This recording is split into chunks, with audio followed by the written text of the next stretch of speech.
हरदम तेरा साथ हो, करूं यही अरदास। परम पुरुष तुझ में मिलूं, धार ज्योति जगरूं।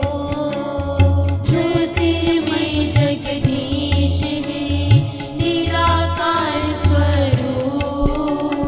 हाथ जोड़ विनती करूं, सुख शांति के धाम।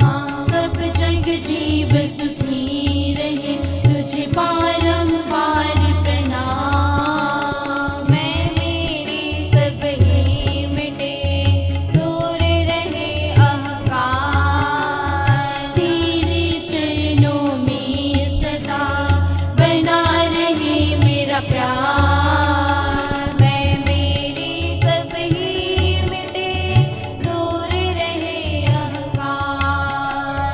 तेरे चरणों में सदा बना रहे मेरा प्यार, बना रहे मेरा प्यार, बना रहे मेरा प्यार। सोचो जो तो शांत है रहना, सोचो जो सुख दुख है सहना, सोचो जो यह जग झूठा है। जो होना है सो होना है, गया वक्त वापस नहीं आता, इस जीवन से क्या है नाता।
रहता है। सुख दुख का वही दाता है, वह करता जो उसे भाता है। उसकी लीला जग से न्यारी, उसकी है यह रचना सारी। उसका भेद कौन जान पाया है, उसकी ही यह सब माया है। अनंत आकाश पाताल बनाए, अनंत चांद सूरज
प्रभु ईश्वर खुदा अल्लाह एक ओंकार है।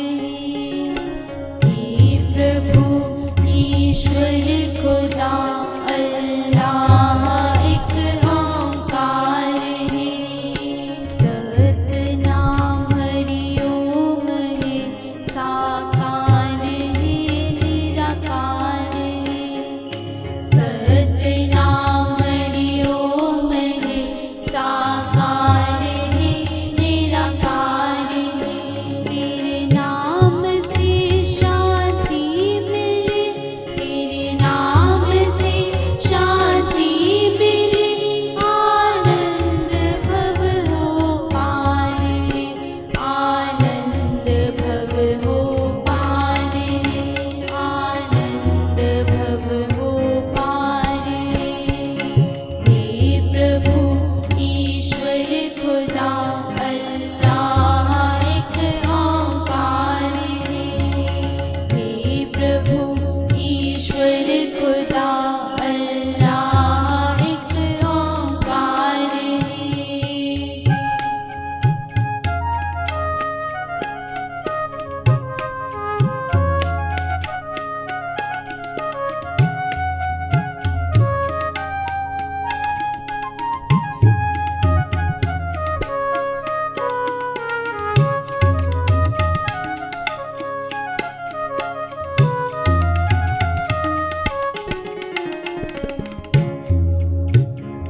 सदियों से पुकारते तेरी प्रार्थना सब कर रहे।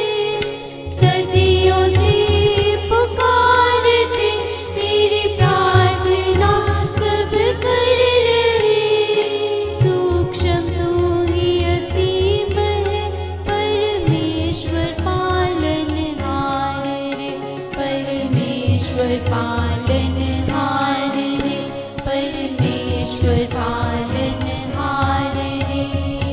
हे प्रभु ईश्वर खुदा अल्लाह एक ओंकार है। हे प्रभु ईश्वर खुदा अल्लाह एक ओंकार है।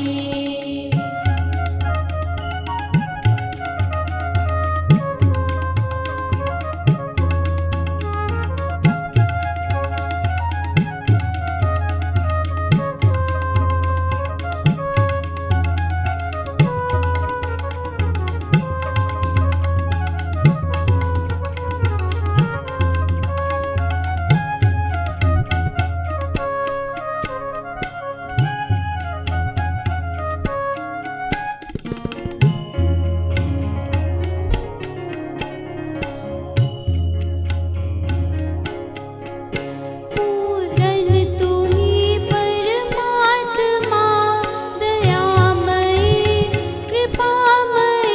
पूरन तू ही परमात्मा, दयामय कृपामय। करुणा करो पीड़ा हरो, सबको तेरा आधार रे। सबको तेरा आधार रे, सबको तेरा आधार रे। हे प्रभु ईश्वर खुदा अल्लाह एक ओंकार है। हे प्रभु ईश्वर खुदा अल्लाह एक ओंकार है।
सब तेरे दरबार रे, खड़े सब तेरे दरबार रे।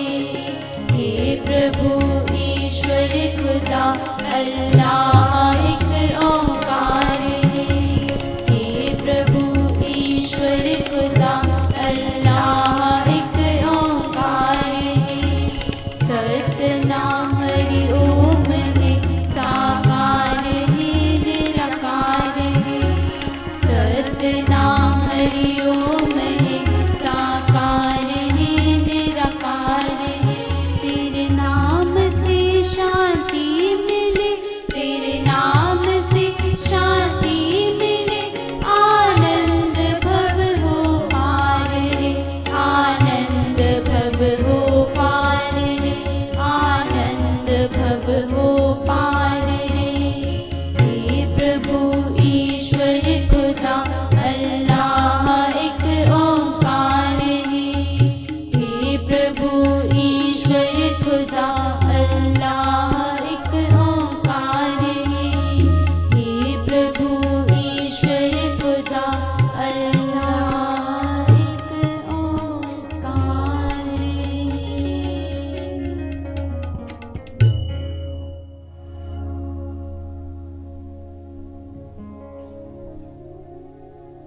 श्री ब्रह्म ज्ञान ग्रंथ में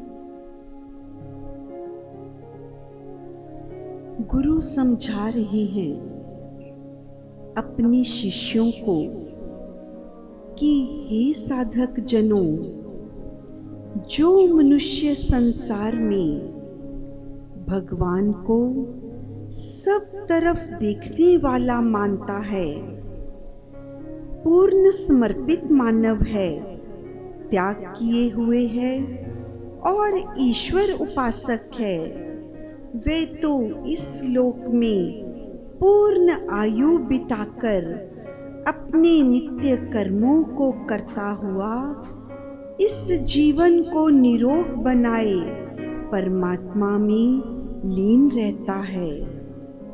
जो परम ज्ञानी होते हैं वे तो अपने कर्तव्यों का त्याग कभी नहीं करते।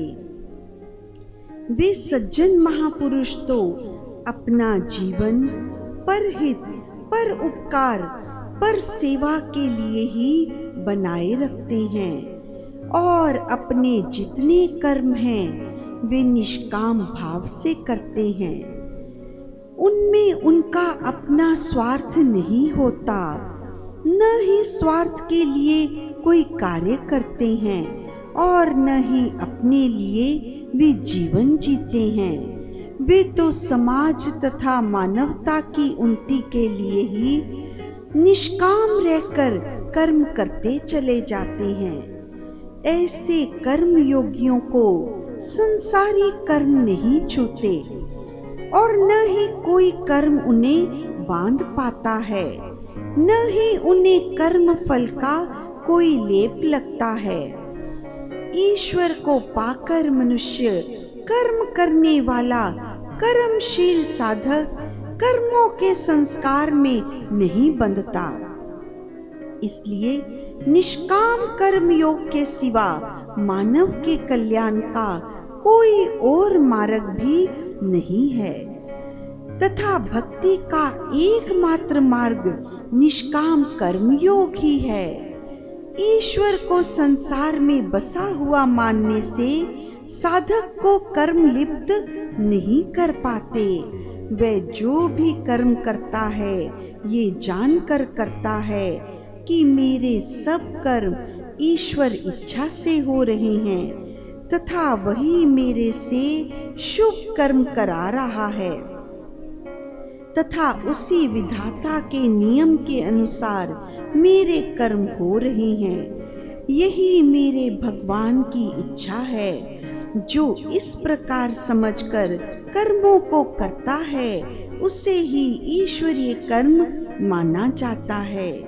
हे भक्ति के मार्ग पर चलने वाले भक्त जनों, इस कारण ज्ञानवान कर्मयोगी अपने किए कर्मों के फलों की इच्छा कदापि नहीं करता और न ही उसे कर्मों के बंधन बांध सकते हैं। इसलिए वह मुक्त पुरुष कहलाता है, क्योंकि वह कर्म करता हुआ अपने आप में पाता है कि ये कर्म मुझसे कराने वाली कोई और शक्ति है, जो मेरी इस देह से शुभ कर्म करा रही है, जिसे कोई नहीं जानता। महापुरुष कहते हैं कि हे मुक्ति के चाहने वालों, इस संसार के कर्म बंधनों से मुक्त होने वालों, जरा ध्यान से सुनो।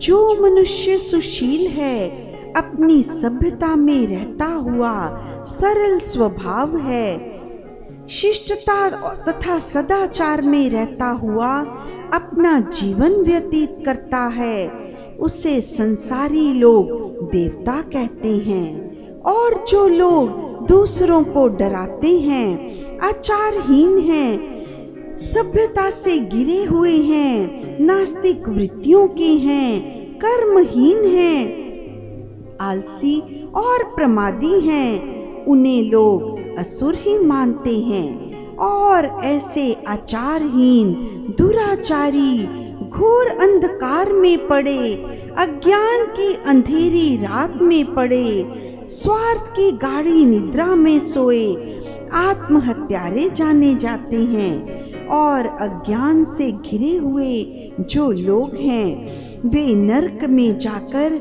जन्म लेते हैं। वे मरकर घोर पापों के कारण बहुत कष्टों को पाते हैं। जहाँ जन्म लेते हैं, वहाँ पीड़ा को पाते हुए ही उनका जन्म होता है। वे लूले लंगड़े, अंधे आधे होते हैं, जो दूसरों को सताते हुए, पाप करते हुए मरते हैं। वे नरक के द्वार पर ही पड़े रहते हैं, फिर दोबारा इसी धरती पर आकर जन्म लेते हैं। इसलिए हे साधक, तू ज्ञान और सत्य मार्ग को अपना, देवता बनकर अपने जीवन को सत्य के मार्ग पर चला। सदाचार, सत्कर्म आदि करने से तो सत्कर्मी को शुभ फल ही मिलते हैं, और सत्कर्मों के कारण ही जीवन सफल होते हैं। इसलिए हे साधक, तुम्हें उत्तम जीवन बनाने को श्रेष्ठ साधन मिले हैं। मनुष्य जीवन में इसका लाभ उठा और जीवन को मुक्त आत्मा की ओर ले चल, इसी में तेरा भला है। मगर याद रखना, जो जन परमात्मा तथा आत्मा को सत्य नहीं मानता, स्वीकार नहीं करता, वह जन आत्महत्यारा है, आधारहीन है, पाप वासना में पड़ा है तथा वह पशु समान है। केवल सांसों में जीवन नष्ट करता हुआ इस धरती पर बोझ बना फिर रहा है। उसके अंदर असुर भाव ही सदा बने रहते हैं और उसका व्यवहार भी मनुष्य जैसा नहीं होता। ऐसा मनुष्य जीवन में सदा अशांति बना फिरता रहता है और वह धर्म विरोधी जन अपने जीवन की गतिमति को हनन कर डालता है। ऐसा मनुष्य आप तो दुखी होता ही है, पर दूसरों को भी कष्टों में डाल देता है। इसलिए हे साधक, तू आस्तिक भावों में अपने परमेश्वर को सदा समर्पण हो जा। इसी में तेरा कल्याण है, इसी में तेरी भलाई है, क्योंकि समर्पण के बिना तू उस अव्यक्त शक्तिमान प्रभु को नहीं पा पाएगा। और समर्पित तो तब हो पाएगा जब तुम्हें उस परमेश्वर पर श्रद्धा और विश्वास होगा कि इन सारे आकाशों, धरती, पातालों को वही एक ही परमेश्वर चला रहा है। ये सारा खेल उस एक सर्वशक्तिमान के बिना कोई नहीं खेल सकता। बस यही एक पक्का और अटल विश्वास तुम्हें उस परम पिता परमात्मा से मिला देगा। जय श्री राम। क्या होना है पल में कोई जान न पाया, क्या होना है पल में कोई जान न पाया, क्या होना है पल में कोई जान न पाया, क्या होना है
क्या होना है पल में कोई जान न पाया।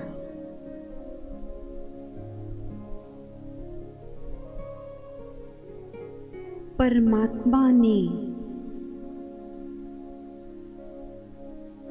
जिसने ये सारी सृष्टि रचाई,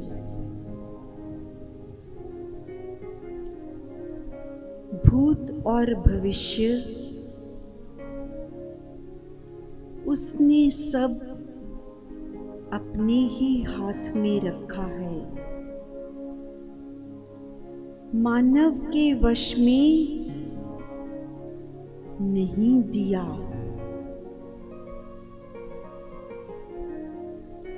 कोई नहीं जानता इस संसार में कि मेरे साथ कल क्या होने वाला है।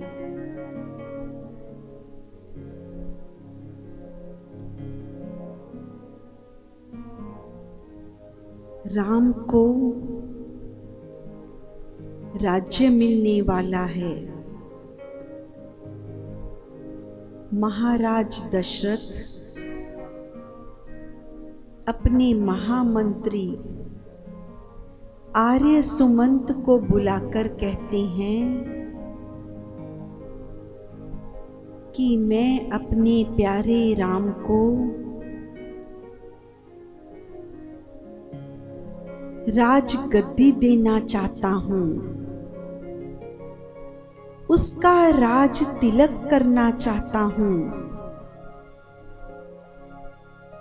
तो उसके लिए सब तैयारियां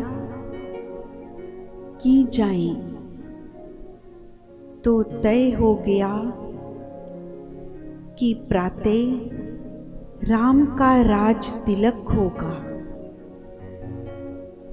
सारा नगर अपने राम के राजा बनने की खुशी में आनंद उत्सव मना रहा है।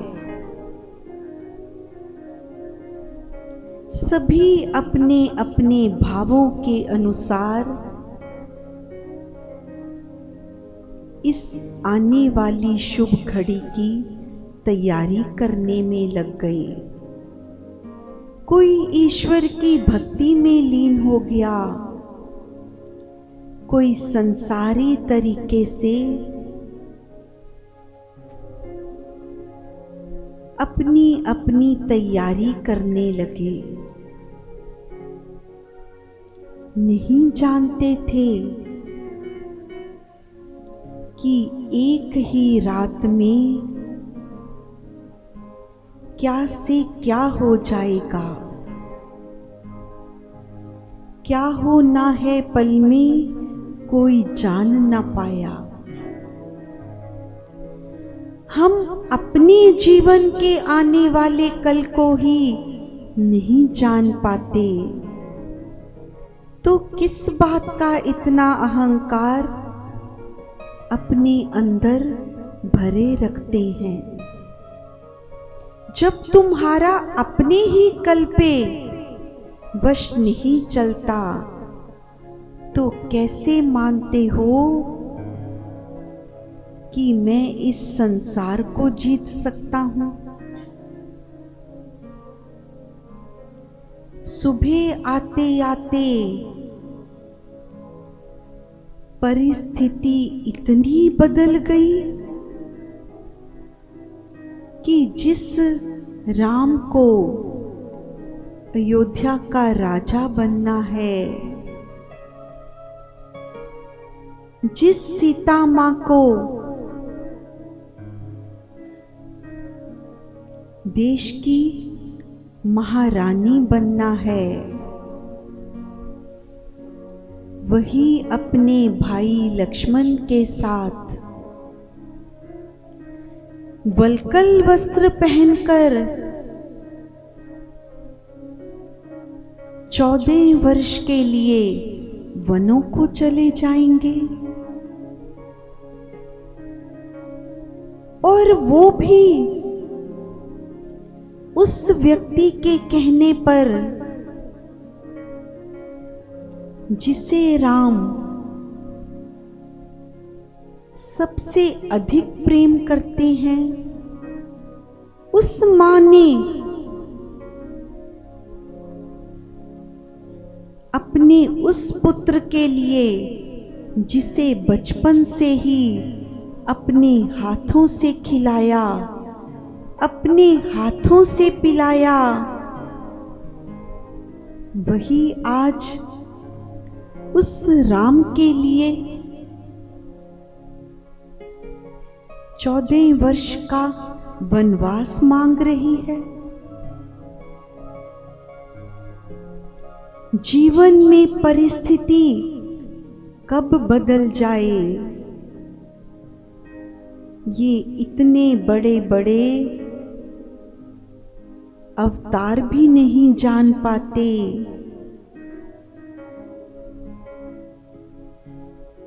तो हमारे वश में तो क्या ही हो सकता है। काम हजारों छूटे, कष्ट हुआ जब काया। तुमने कितनी बड़ी बड़ी योजनाएं बना रखी होती हैं, हम ऐसा कर देंगे, हम वैसे कर देंगे, पर जैसे ही तुम्हारी काया को रोग आकर घेर लेता है, सब योजनाएं, सब आशाएं वहीं की वहीं धरी रह जाती हैं।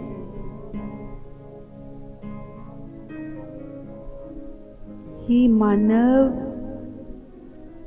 अब तो समझ ले, अब तो जान ले कि करने कराने वाला सब वो सर्वशक्तिमान परमात्मा है। और यदि तुम कभी ऐसा भी जान लो कि तुम्हें कल को क्या होने वाला है, जानो ऐसा भी ज्ञान हो गया कि कल तुम्हारे साथ ऐसा होने वाला है, तब भी क्या उसे बदलना तुम्हारे वश की बात होती है? तुम्हें ये पता चल गया किसी तरह से कि तुम्हारे जीवन में कल ये होने वाला है, तुम कितने प्रयत्न कर लो, क्या तुम उसे बदल पाओगे? इतिहास कहता है, कंस अपनी प्यारी बहन देवकी का विवाह अपने मित्र वासुदेव के साथ बड़ी खुशी खुशी कर रहा है।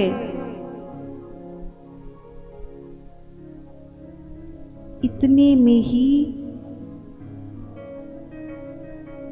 उसे आकाशवाणी ये बताती है कि जिस बहन का ब्याह तू इतने हर्ष के साथ कर रहा है, इसी का 8वां पुत्र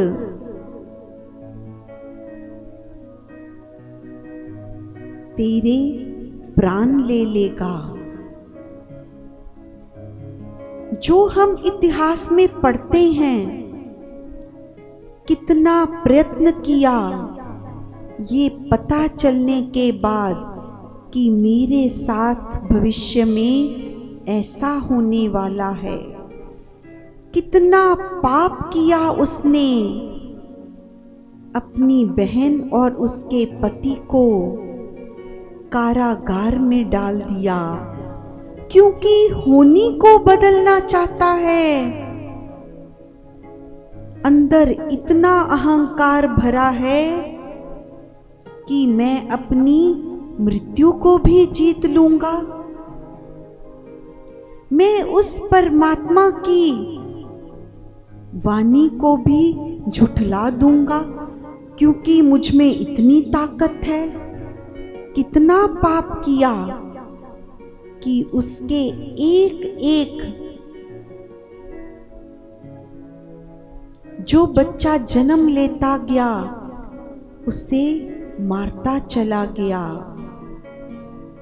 लेकिन जो इतिहास कहता है, फिर भी जो होनी थी वो तो होकर ही रही। कोई बड़े से बड़ा उसे नहीं टाल पाता। फिर भी जो होना था, देवकी के 8वें संतान ने उस कंस को मार ही डाला। तो क्या सोचते हो, किस बात का अहंकार अपने सिर पर लाद कर घूमते रहते हो, जब इतने बड़े बड़े राजे महाराजे होनी को नहीं टाल पाए, तो तुम क्या कर लोगे। केवल एक ही बात तुम्हारे वश में है, अपने कर्मों को देखभाल कर करो। हमसे कोई अशुभ कर्म ना हो जाए और उस परमात्मा का नाम सिमरन करते हुए करो। यही केवल हमारे वश की बात है। जय श्री राम। सर्वशक्तिमते परमात्मने श्री रामाय नमः।